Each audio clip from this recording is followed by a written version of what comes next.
How's it going? Pretty good. We got Alpha Force Zero here, who is in Connecticut with my mom. Attended a meeting. Tell me about what happened at the meeting. You took notes, like a good Jehovah's Yeah, Witness would? I took notes. They're all in my room, which is where Grandma is. Oh, But heckers. Well, can you give me the basic rundown? yeah, the lesson was on alcohol and when you should and shouldn't consume it. Okay. Um, Well, because they just allowed toasting recently, too, of course. So, yeah. timely lesson for everybody. Yeah. Well, that's why she invited me because I was talking to her about that. Yeah. And she was like, "How do you know that?" Well, you should come look at our lesson. Okay. Um, So you went, and what happened? yeah, Tell me about it well, from the beginning. Like, what, you pull up to the Kingdom Hall, you go inside? we got there. I went inside.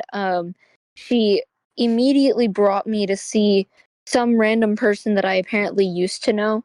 Um, Okay. and then, like, neither of us were talking because we were both awkward and nervous. So she brought me to other people. She brought me. So looking around the Kingdom Hall, a majority of them are above the age of, I want to say above the age of 50, maybe even above 60. Okay. Um, Oldest sin. Got it. yeah, there were like three or four people who were 25 or younger. So weird. She introduced me to this 22-year-old and she was like, yeah. And today she was like, yeah, she's actually getting married to a nice Jehovah's Witness boy in our Oh congregation. boy. Yeah, they're not even engaged or anything. They're dating. And she Oh said, yeah, oh, but they're that's going to get that's married. basically marriage at that point. You should be Yeah, dating to marry, and once you're dating, it's assumed that that's going to happen eventually. right. Um, Well, so we sat down and a billion people kept coming up to us and everyone Okay. was looking at me and shaking my hand and introducing themselves and It's going, called love "Oh, bombing. yeah." Yeah, so Mom said. And they were like, "Oh, you're Jennifer's grandkid. You're Jennifer's grandkid," and like freaking out and like hugging me and stuff.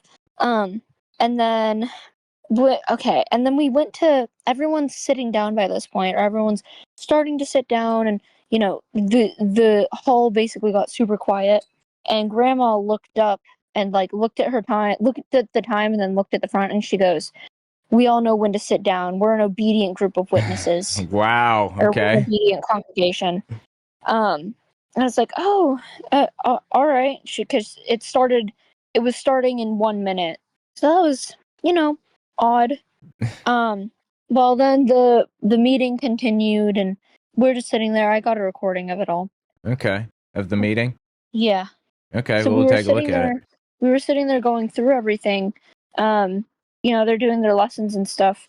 They started with a song, and I the lyrics. I don't know if any of chat has been. I don't know if how many of them have been to a Kingdom Hall, but it's set up so that you walk in, and when you look straight towards the front, like stage area, there are two monitors, one on the left and one on the right, and those monitors will show videos, song lyrics, Bible quotes, stuff like that, depending on what lesson you're at. They didn't have the So monitors when I was a Jehovah's Witness. They got those later. yeah, they had them when I was little. So they've had them like since I had been going to meetings. Mm. About Um, 15 years, 10, 15 years, I guess. yeah. So on the I wasn't paying attention to the lyrics because I told her I wasn't gonna get up and sing. Um, Really? So did you stay seated? yeah, I stayed seated. Wow, okay. Interesting. Yeah, I don't know if anyone stared at me or not because most of them were focused on whatever. But yeah, I was sitting down and writing stuff. Okay, yeah. Um, I mean, I remember sitting for the pledge and everybody kind of stared at me when I was not doing the pledge, so I get that. No, you know what? I yeah, stood for the pledge, but I didn't actually say it. They said we could stand for it in school. I started sitting in 6th grade and people would stare at me and get mad at me. Mm, they do that. But so the lyrics were on the screen. I was reading the lyrics, and they were some of the lyrics said stuff like "I belong to Jehovah" and "I Mm-hmm. obey whatever Jehovah tells me." It was creepy. Little culty. Um, Yeah. Do you remember which song number it was or what the name of the song was or anything like that? no, I should have written it down. I just remember the lyrics Maybe somebody partially. in the comments will be able to tell us what the song is. Yeah, and I can always look it up later. Yeah. Um, but they were all like literally every single person in there stood up at the exact same time and started singing at the exact same time. In And they unison, all, yeah, they all knew the lyrics and stuff, but it was on the screen, and they were very weird lyrics. I don't So know what if we're happens gonna next? Do they say a prayer right after the Yeah, song? they said a Yeah. prayer, and I looked around. Everyone had their head bowed except for there were these guys sitting in the back. I think they were controlling the Zoom and stuff, or Okay. I don't know. They were sitting in the back left at a desk, and none of them even tilted their heads down. They were all looking up, looking at everyone.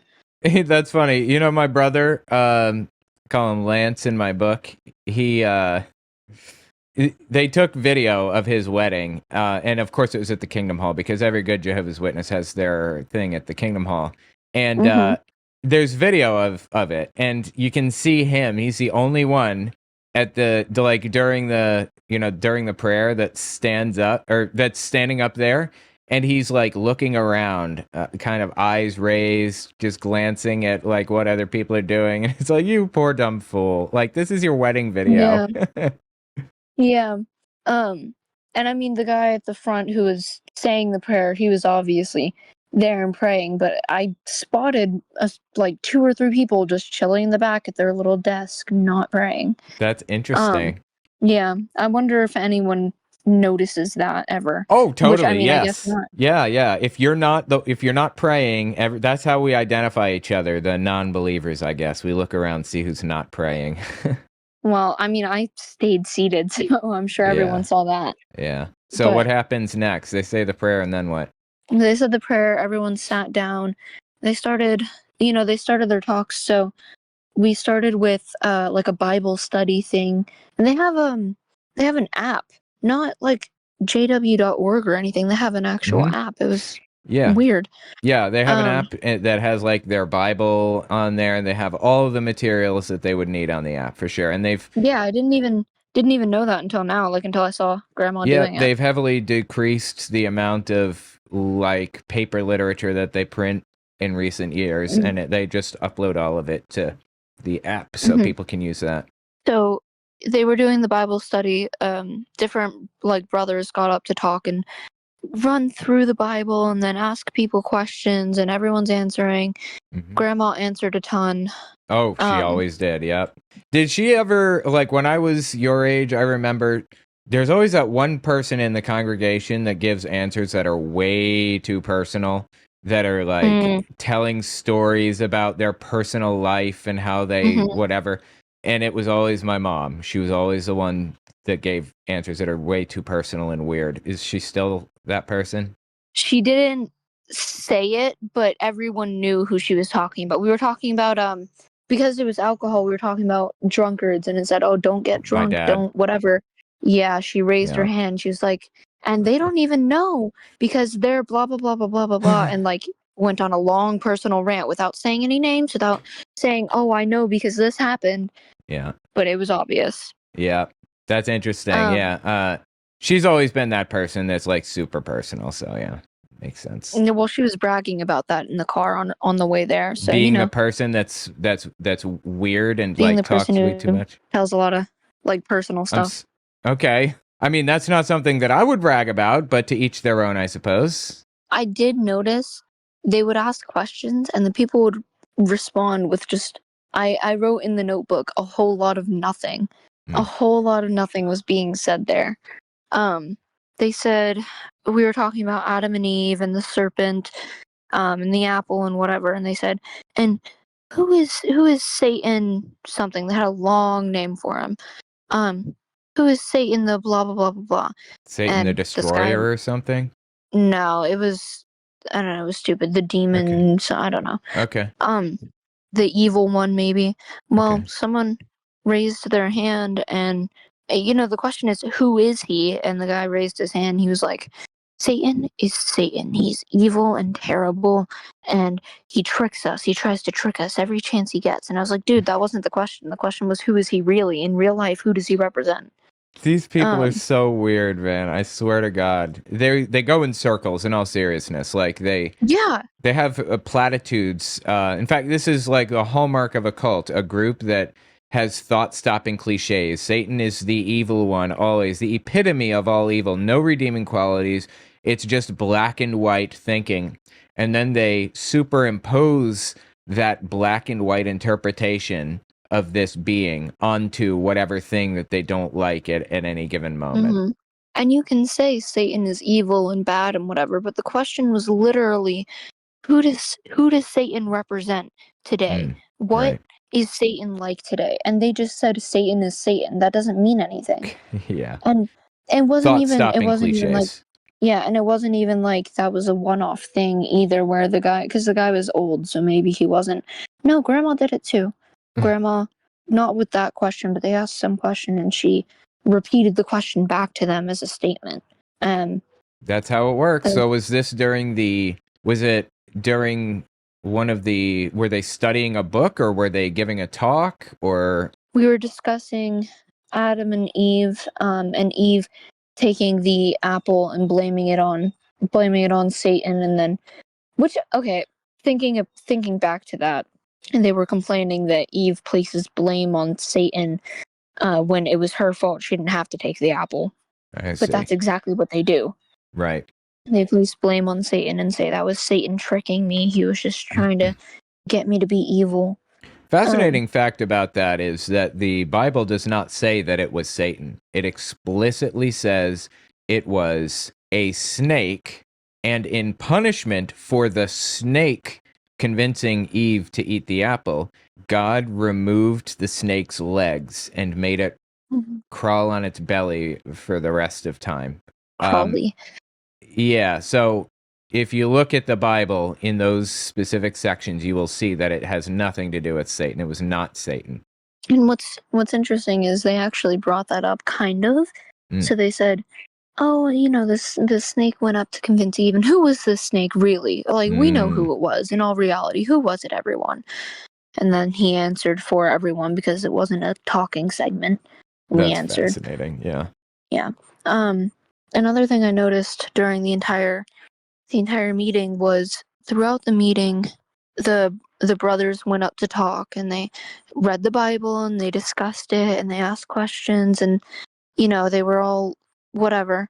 But every time the women went up, it was to teach us how we're supposed to talk to others. So, so the first section, there were only 3 sections with women up on stage. The first one, it was teaching the brochures. So you stand out there with the little cart having the brochure, and when someone walks up to you, this is how you're supposed to act. This is what you need to say to them in order to get them to ask questions. And they did a little role play. That's the only role that women are allowed to have in in the meetings, in teaching at all, because 1 Timothy 2:12 or 2 Timothy 2:12, I always mix them up. It says, women shall be silent, they shall be in subjugation to a man, so on and so forth. So that is the only role that Jehovah's Witnesses allow them to have, is just demonstrating, basically, and that's it. So you said there were 3 demonstrations? So yeah, that was that first one. It ended in exchanging personal numbers to ask more questions. The second one was a woman saying she's having a hard time. She just can't imagine that life is going to get better. She can't stay positive. She doesn't think that that she's going to live forever in paradise, like everyone's saying. Well, just lean on Jehovah, of course. So basically, hearing that Jehovah's Witnesses are going to live on forever in paradise and not believing them. Right. And so the other woman, this is also a role play. Everything's a role play. Yeah, it's all demonstration. So the other woman handed her a pamphlet that was like, what to do if you're sad about life, and then spoke to her for a minute and said, and was basically saying, when someone says that, you immediately give them one of the little booklets relating to their situation and tell them that Jehovah's here for them. I wonder which book they're working on right now. Enjoy Life Forever, I think, maybe? Does that sound familiar? Probably.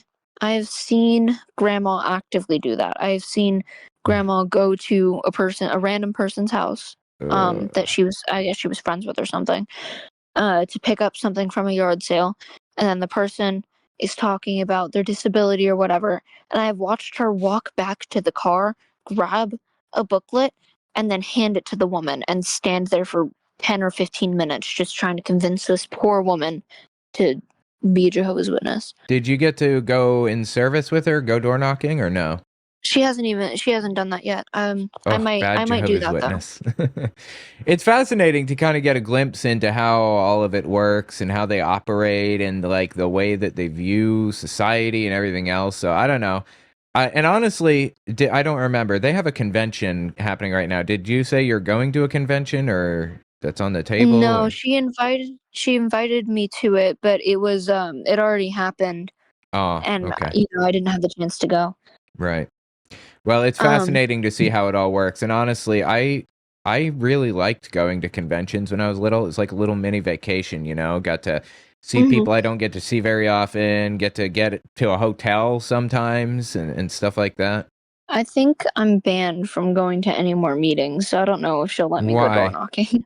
I wrote everything in like fake language that I learned in a Minecraft thing. Okay. All of my notes, and she saw that and she was interested in it, and she said, I'm gonna point to a line in your notebook and you're gonna tell me what it says. Okay. I was like, oh, I don't think we should do that. Like, Okay. I'll write down whatever word you want, but I'm not doing that. She goes, did you write something I won't like? I was honest with her. Like, she's not gonna enjoy the fact that I was looking around the room and thinking, wow, this is really creepy. Yeah. So I said, yeah, and it's better if we don't talk about it. She said, Okay. that's fair. I'm not gonna bring you to these if you're just gonna think offensive stuff. I was Offensive. like, okay. You're just trying to understand how the whole culture works and everything. Like, come on. Yeah. Well, She can't deal with the fact that people have other beliefs that she does not have. That bothers her, I guess. which is interesting because part of the lesson on alcohol, they were saying, oh, when is it appropriate to serve alcohol and when is it not? Yeah. And they said, think about the people you're going to be surrounded by. If they're people who aren't comfortable drinking alcohol, they were talking about Jewish people. If they're people who aren't Jews drink comfortable alcohol, drinking, don't they? I'm pretty sure they do. well, whichever religion, maybe it's Islam, I don't know. Muslims don't, yeah. Yeah, Muslim. They were talking about Muslim people. They said, if you're surrounded by a culture who doesn't drink alcohol, then don't serve alcohol. So, and the entire thing was respect someone's beliefs if someone has a different Okay. belief than you. That's interesting, right? What a funny I thing for know. Jehovah's Witnesses to talk about.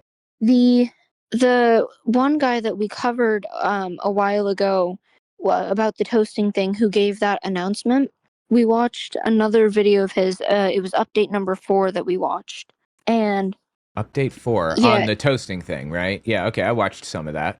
yeah, he basically, well, we watched the entire thing. That was one of our sections, and he basically said, like, respect others' beliefs and don't push being a Jehovah's Witness on someone. I was like, really? Yeah, fascinatingly, I have this thing I just pulled up here. Yeah, this is on the Watchtower Online Library website. This is an Awake, 2009 Awake. Although the Bible makes a clear distinction between true and false teachings, God allows each person the freedom to choose how he or she will respond. No one should be forced to worship in a way that he finds unacceptable or be made to choose between his beliefs and his family. Does study of the Bible lead to family breakup? No. In fact, the Bible encourages a husband and wife who practice different religions to remain together as a family. That's a super interesting bit to be in an Awake in their literature, considering what they do. And I've even brought that up to Grandma before, and I read it word for word verbatim, and I say, "You're shunning me," and she says, "Oh, that's not what that was talking about. That was talking about people who aren't Jehovah's Witness, trying to force Jehovah's Witnesses to leave the religion. Nobody should be forced to choose between their religion and family in that case, but not the other way around. The fact is, there is no principle to be found here. They don't stand on principle. They stand on belief, bottom line." But she's also very insistent that she didn't shun you. Well, she's lying in that case. I get why she would say that she didn't kick me out. I can understand why she would feel that way because the day that I left, effectively my 18th birthday, I walked out the door. I was the one that chose to leave. But then she locked the door behind me and did not allow me in again. And she moved back in with my dad after that and didn't talk to me for years, refused to answer the phone for me or anything. So she did shun me. Papa for that. Yeah, well, he was the one that was willing to talk to me. She literally called me one time and said, "Oh, and your dad is sitting over here crying because he feels like he can't talk to you." And she actually asked me to come over to the house. Like, it'd been like years since I'd talked to them. And she stayed in the other room while I sat with my dad. So that's a fabrication on her part. She shunned me, whether she wants to admit it or not. Yeah. So since I've been here, she's said a lot of things, but mainly that, like, about you and Mom specifically. Mm-hmm. But it was mainly that she didn't shun you. Papa twisted the beliefs of the religion. Everything that you believe about Jehovah's Witnesses is wrong, but you did grow up in that because Papa was changing what Jehovah's Witnesses were actually saying and teaching and blah blah blah blah blah.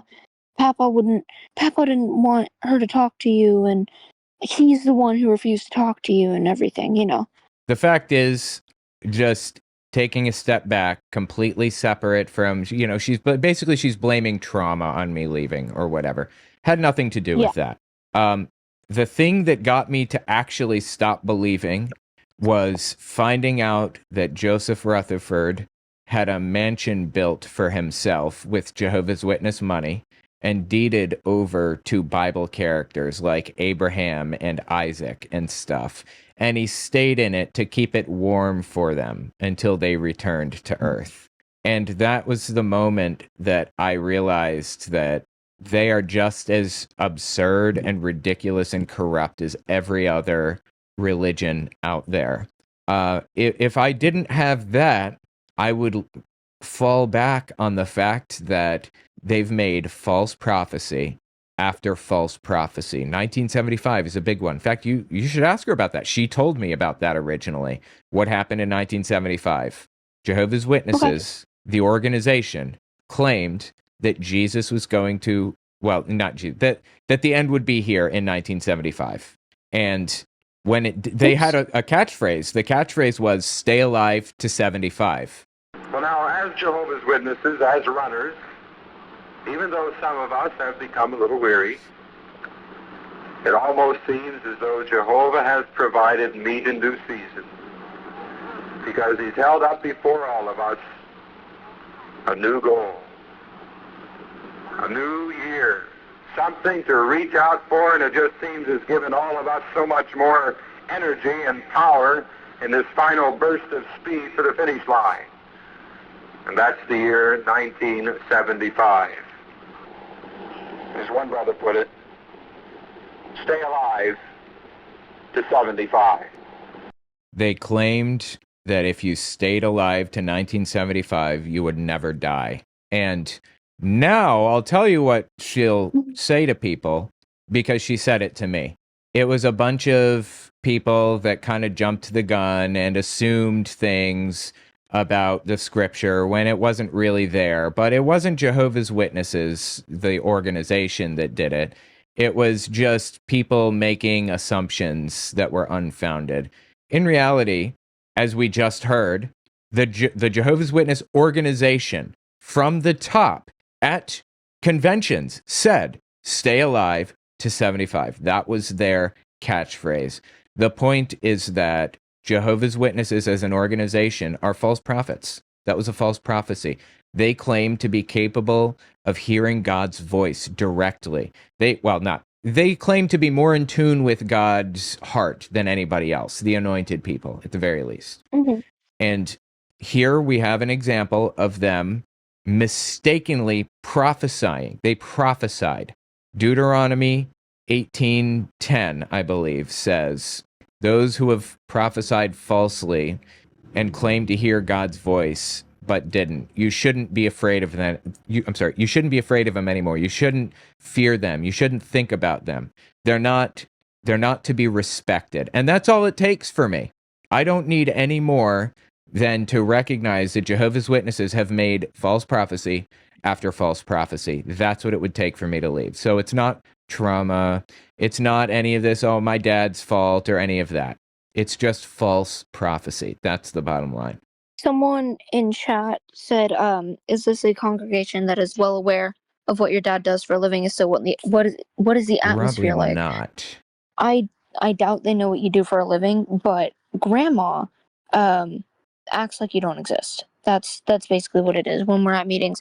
Although there is a woman who knows at least who you are, because she's been going there since I was super little, like since I was 3. Tiny little tyke, yeah. Yeah, so she at the very least knows who you are, but basically the bottom line is, if someone's not a Jehovah's Witness anymore, you pretend they don't exist.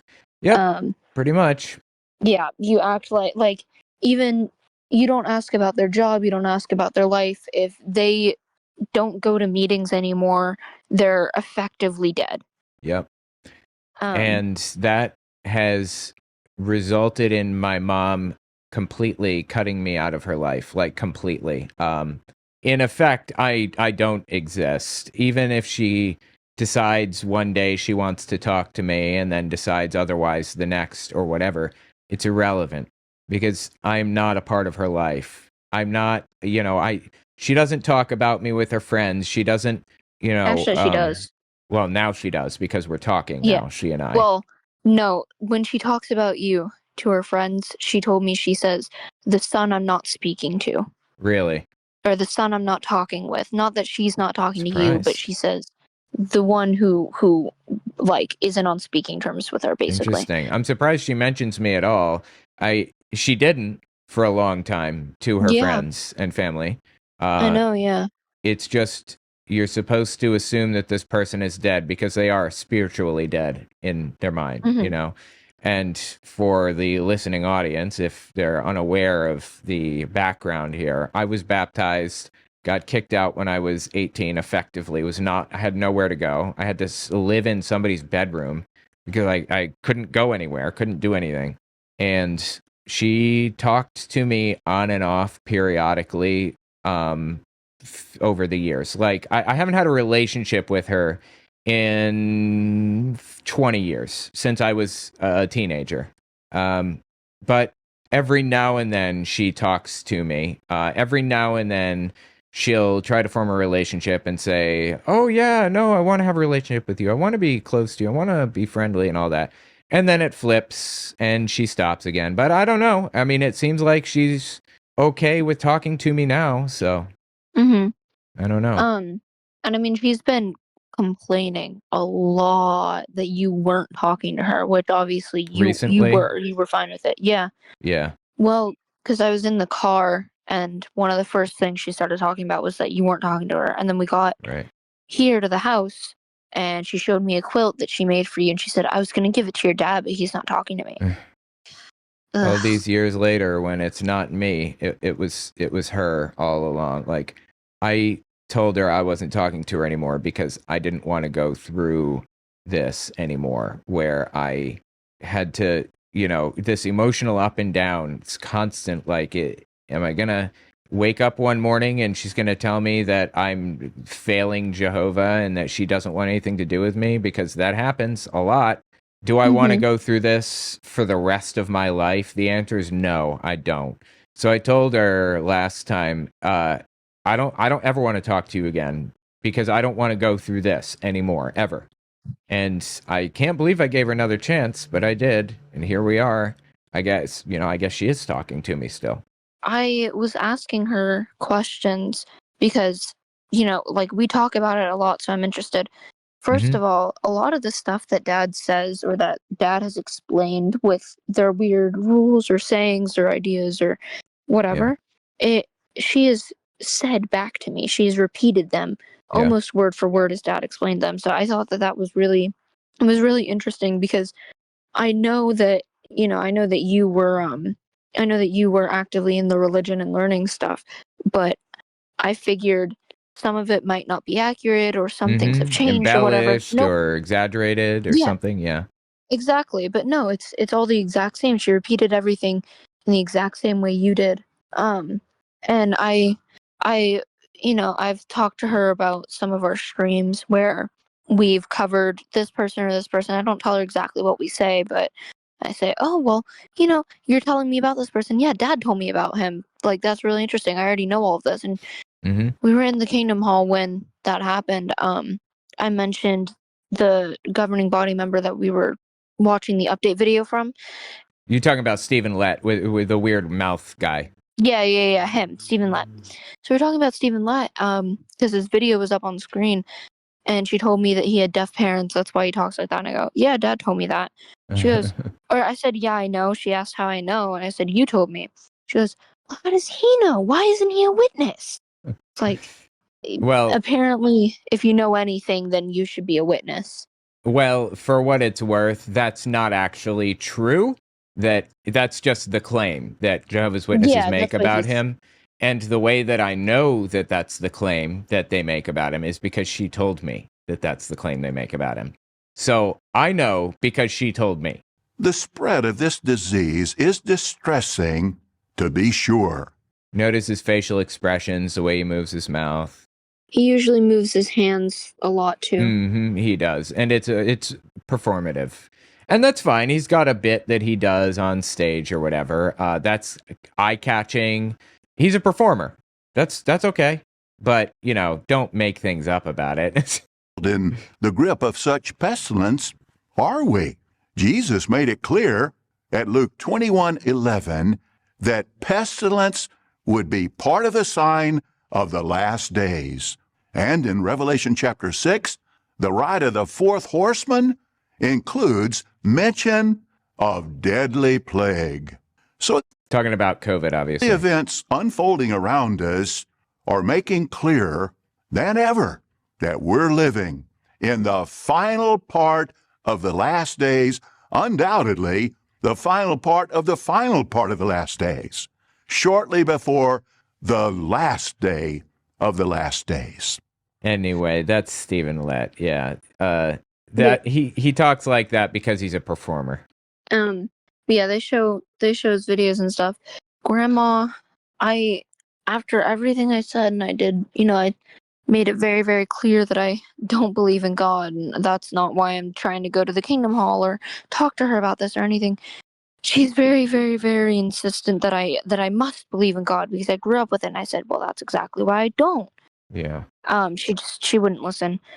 She just can't accept what she doesn't want to. She can't accept what's she can't accept the truth, basically. I did notice when we were at the Kingdom Hall, you know how when someone repeats a word a ton of times, it doesn't even sound like a word anymore. It sounds fake. Yep. They said Jehovah a quadrillion times, and it's not like the word sounded fake after a bit.